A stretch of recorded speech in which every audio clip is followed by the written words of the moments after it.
Hi, I'm Carmen. And I'm Steven. And this is Vienna Past and Present, where we stroll through the gilded and sometimes not so gilded halls of Vienna's history.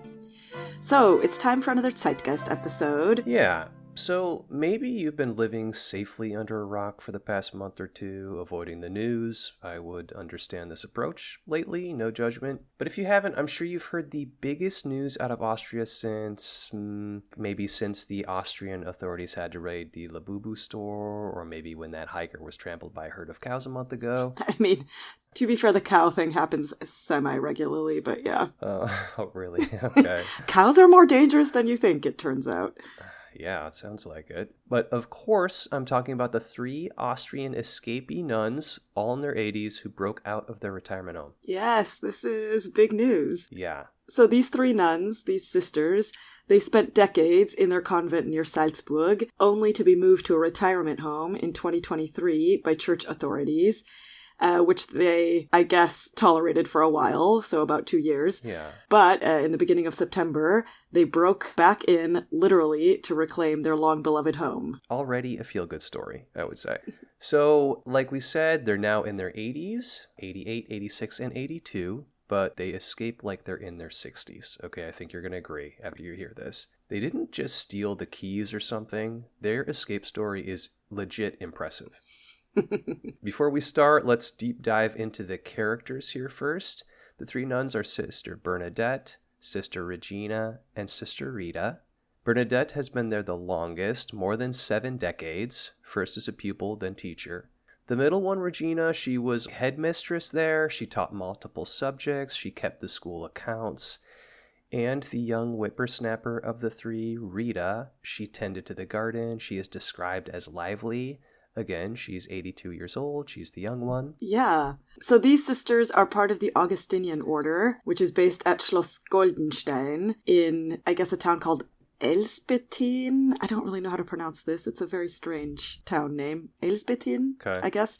Whatever. It's just outside of Salzburg. And over many, many decades, they taught, they prayed, they ran the boarding school attached to the convent, they tended the gardens. So they were very active there and lived there for... non-stop. Yeah, like decades. So back in 2023... there were no younger nuns there anymore, and only those 3 remained there. They were managing a large property that needed a lot of upkeep.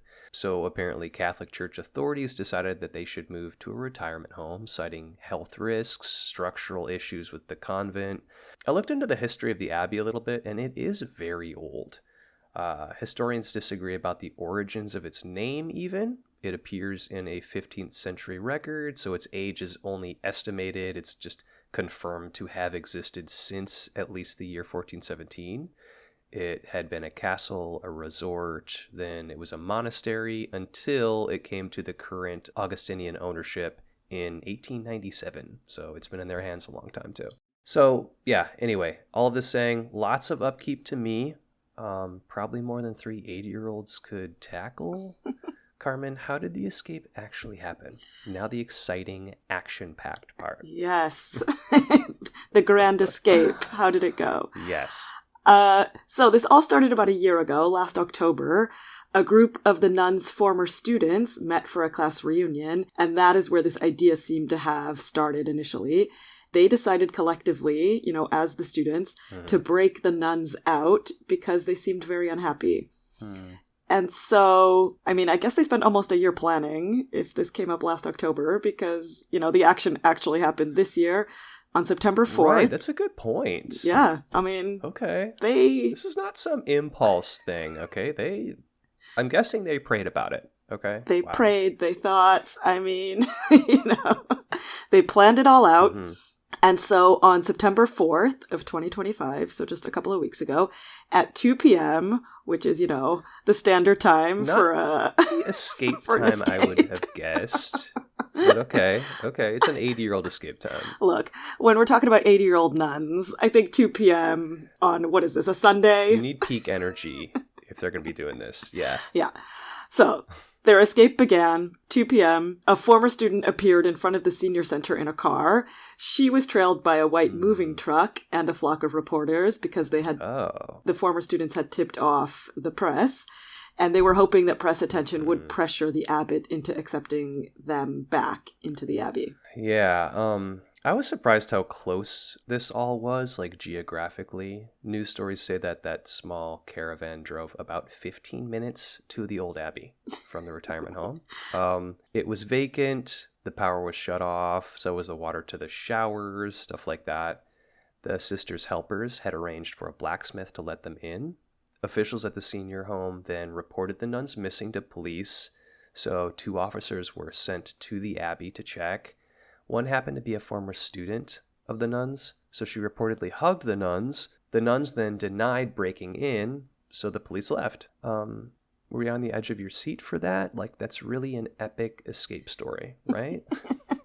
Truly daring. Yeah, my heart rate went up slightly. Yes. I really love the detail of, the police came, gave them a hug, and then we're like, oh, you're not breaking in? Okay, bye.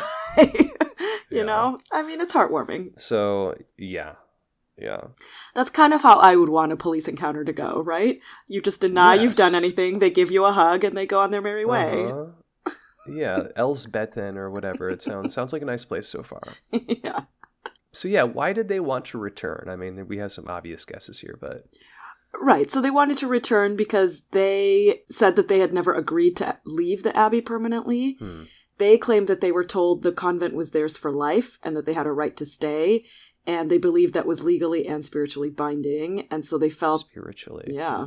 And so they felt that they were being displaced and not cared for, and, they wanted to go back to a place that they felt they had a right to be at. Okay. Yeah, and like so far in the story, I kind of think the Catholic Church is at least right to have raised some kconcerns for the nuns. I don't mean to take their side here. I could see news stories too, right? Like you could see in an alternate universe, like a story about 3 old nuns abandoned in a castle falling apart around them and like that kind of being a scandal. Yeah, and... Sorry, I might be doing that thing where, like, I question the heroes and ruin the story like I keep doing, or I argue we keep doing, like in our Eurovision episodes. So, I don't know. Look, we're just trying to have a holistic view. But I will say there is a sort of Grey Gardens element to this that I could envision, right? That, totally. On some level, the church probably has a responsibility to not have 80-year-old women taking care of a castle that, like, they can't probably really take care of. Yeah. Okay, so they get there. Like, what happened since the police left? So basically what happened was, with this help of their former students, the locksmith who came, and a small support team, they re-entered the castle, Goldenstein. Initially, the convent was completely cut off. There was no water, no electricity. It was basically a shell because it had not been lived in 2 years, I guess, right? Because they left 2 years before this. And I think no one was there in the interim. I'd imagine, if the building is from, 1417, it probably just doesn't, like, maintain itself. Yeah, I don't think so. Right? Yeah, and from these news stories, like, they did not just wheel their walkers over there and squat, okay? Volunteers, local tradespeople, all these supporters, they plugged in plumbing, they were, like, rewiring things, they're bringing food, medical care. So they've restored this to livable conditions, or at least part of it.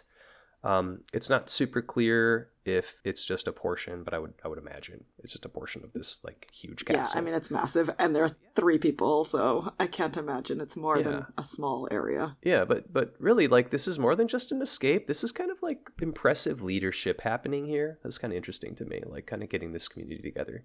Yeah, I love this community aspect of it, that you have a whole group of people coming together to make this happen. Yeah.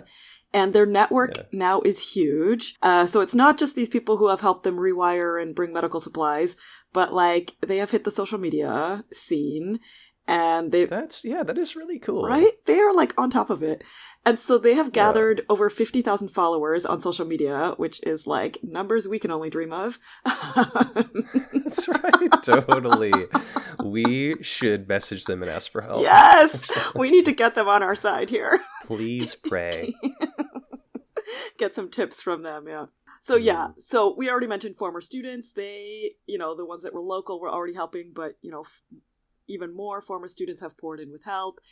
Even U.S. folk singer Elizabeth Von Trapp, yes, from that Von Trapp family, brought them roses and sent them some words of encouragement.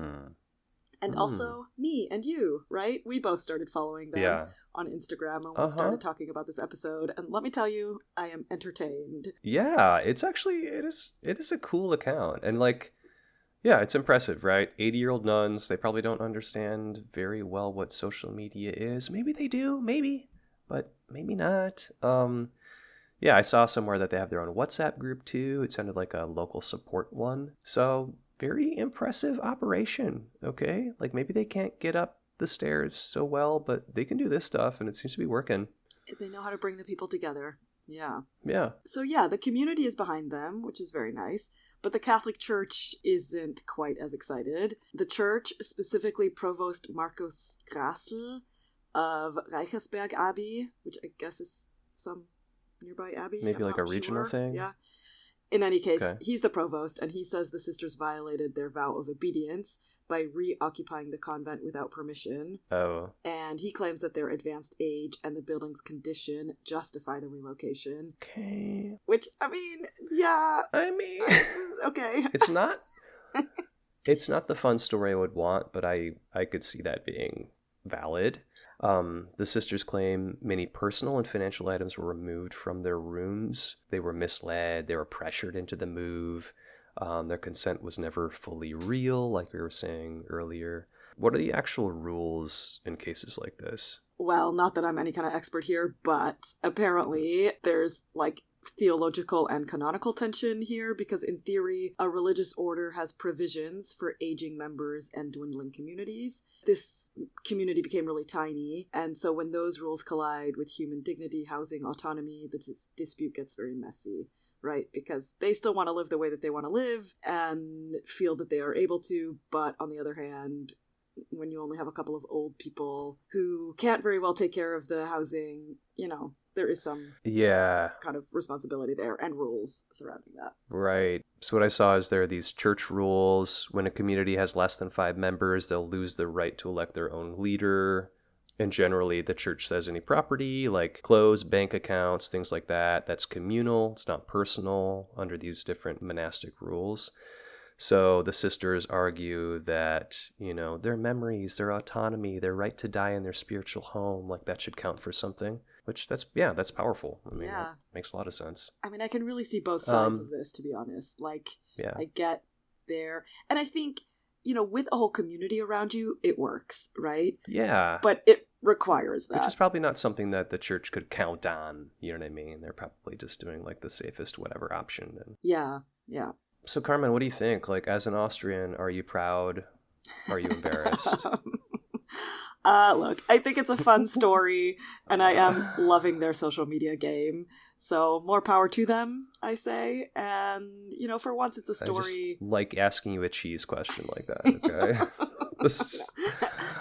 Opine on this. Yes. Let me ponder my feelings about this. Yeah. But yeah, I mean, I think it's always nice to have a story that's kind of lighthearted, you know, compared to everything else that is in the news these days. It's like a fun little story. I think that's one of the reasons it's been picked up, you know, by the BBC, by the New York Times. Across the world, I think it's gotten a lot of traction just because it is kind of a fun, lighthearted story. Yeah, highly recommend their social media. We both follow them, like we said. You get to see inside the convent, see pics of some of these locals who are helping them. And there's definitely some like deer in headlights kind of shots of these people who are like, huh? Like, wait, why are you taking a picture of me? So that's, it feels authentic. I know, I love it. And Rita is trying to learn English. There was one post where she says, like, good night and God bless you or something like that in English, and it's very sweet. So, check them out. Yeah. I think it's, what is their Instagram account? It's like Nonnen Goldenstein? Nonnen Goldenstein, yeah. So, check them out. Yeah, so we can link to that. Yeah. We'll link to them. Yeah, so that's the Zeitgeist these days. Mm-hmm. All right, so that's it for our show. Thanks for listening. If you liked what you heard, share with your friends or leave us a 5-star review. And if you didn't like it, then don't worry about that review. That's right. You can find us on social media as Vienna Past and Pres on Instagram, or send us your episode ideas at viennapastandpresent@gmail.com. Auf Wiedersehen, pfiat euch, Baba. Bye.